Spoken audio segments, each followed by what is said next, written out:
Good afternoon everyone. তো আজি আমি ডিভিজিবিলিটি চেপ্টাৰটো আৰম্ভ কৰিম আৰু এই চেপ্টাৰটো আমাৰ আগন্তুক এডিআৰই আসাম পুলিচ ডিএমই বা ডিএছএছ আৰু পিএনআইৰ কাৰণে বহুত ইম্পৰ্টেণ্ট হয় চেপ্টাৰটো, ঠিক আছে। আৰু এইটো আমাৰ হৈছে 5 minutes show। 5 minutes show মানে কি, আমি ইয়াতে 5 মিনিটৰ ভিতৰত ইয়াৰ মানে খুঁটি নাটি বুজিবলৈ চেষ্টা কৰিম, ঠিক আছে। তো এইখিনি হৈছে ডিভিজিবিলিটিৰ মেইন নিয়মখিনি, ঠিক আছে। ডিভিজিবিলিটি অফ 2 কি হয়, যদি সংখ্যাটোৰ শেষত এটা ইভেন নাম্বাৰ থাকে তেতিয়াহ'লে কি হ'ব যে গোটেই সংখ্যাটোক 2ৰে হৰণ যাব, ঠিক আছে। দিছ ইজ ডিভিজিবিলিটি অফ 3 মানে কি হ'ব, 3ৰে ডিভিজি কেতিয়া হয়, যেতিয়া গোটেই সংখ্যাটোৰ অংককেইটাৰ যোগফলক 3ৰে হৰণ যায় তেতিয়া সেই গোটেই সংখ্যাটোকো 3ৰে হৰণ যাব, ঠিক আছে। ডিভিজিবিলিটি 4 কি, যদি শেষৰ দুটা অংক 4ৰে হৰণ যায় তেতিয়াহ'লে সেইটো হ'ব 4ৰ ডিভিজিবিলিটি ৰুল। 5ৰ ডিভিজিবিলিটি ৰুল কি, যদি সংখ্যাকেইটা কি হয় 0 আৰু 5 থাকে মানে ইউনিট ডিজিটত, তেতিয়া গোটেই সংখ্যাটোক 5ৰে ডিভাইড যায়, ঠিক আছে। 6ৰ কেনেকুৱা ক্ষেত্ৰ, 6ৰ হ'লে মানে সংখ্যাটোক 2ৰেও যাব লাগিব আৰু 3ৰেও হৰণ যাব লাগিব, সেই তেতিয়াহে গোটেই সংখ্যাটোক আমি 6ৰে ডিভিজিবিলিটি যায় বুলি ক'ব পাৰিম। তেনেকৈ চিমিলাৰলি 8ৰে কেনেকৈ, যদি মানে সংখ্যাটোৰ শেষৰ 3টা ডিজিট 8ৰে হৰণ যায় তেতিয়াহ'লে গোটেই সংখ্যাটোক 8ৰে হৰণ যায়, ঠিক আছে। এণ্ড ডিভিজিবিলিটি 9 কি, যদি গোটেই সংখ্যাটোৰ অংককেইটাৰ যোগফলক 9ৰে হৰণ যায় তেতিয়া গোটেই সংখ্যাটোকে 9ৰে ডিভিজিবিলিটি হয়। আৰু 10ৰ ডিভিজিবিলিটি হৈছে, যদি ইউনিট প্লেচত আমাৰ 0 থাকে তেতিয়া গোটেই সংখ্যাটোক 10ৰে ডিভাইড যায়, ঠিক আছে। চিমিলাৰলি এইটো এটা নিয়ম আছে যে 7ৰ ক্ষেত্ৰত আৰু 13ৰ ক্ষেত্ৰত, অ'কে। এইখিনি আমি এক্সাম্পলৰ থ্ৰুৰে ডিছকাছ কৰি দিম, ঠিক আছে, অ'কে। তো ফাৰ্ষ্ট কুৱেশ্যনটো কি দিছে চোৱা, ফাৰ্ষ্ট কুৱেশ্যনটো কৈছে যে ছাপ'জ এইটো এটা সংখ্যা দিয়া আছে, ঠিক আছে।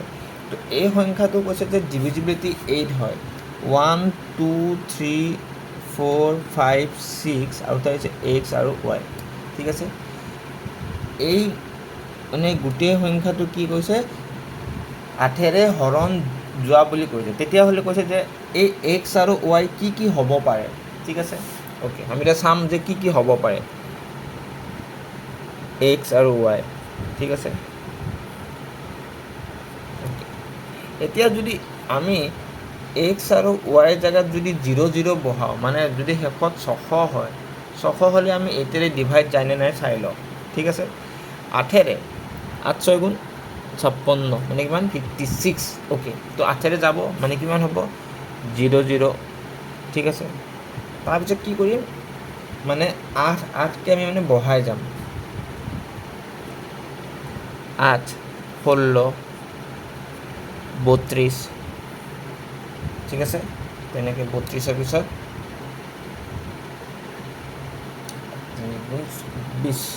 24টো লিখা পাহৰি গ'লোঁ, 24 এটা হ'ব 32, তাৰপিছত হ'ব 40, তাৰপিছত হ'ব 56, তাৰপিছত হ'ব 48, তাৰপিছত হ'ব 56, তাৰপিছত হ'ব 64, তাৰপিছত হ'ব 72, তাৰপিছত হ'ব 80, 88 আৰু 96। মানে আমি কি পালোঁ ৰ'বা, মই ইয়াতে মানে বহুত মানে খেলিমেলি হৈ গৈছে, মানে বস্তুখিনি বেছি মানে কনজাষ্টেড হৈ গৈছে, অ'কে। মানে কি হ'ব জানানে, 8ৰ হ'ব 0 0, তাৰপিছত হ'ব 08 16 24 32 40 48 56 64 72 72 80 88 আৰু 96 ঠিক আছে। তো এইকেইটা বহালে মানে এই গোটেই সংখ্যাটোক 8ৰে ডিভাইড যাব। তো এইকেইটা আমি মানে কেইটা পালোঁ, আমি পালোঁ 13টা। তো কোনটো হ'ব, option B is our correct option. ঠিক আছে, অ'কে। এতিয়া আমি নেক্সট কুৱেশ্যনটোলৈ গৈছোঁ।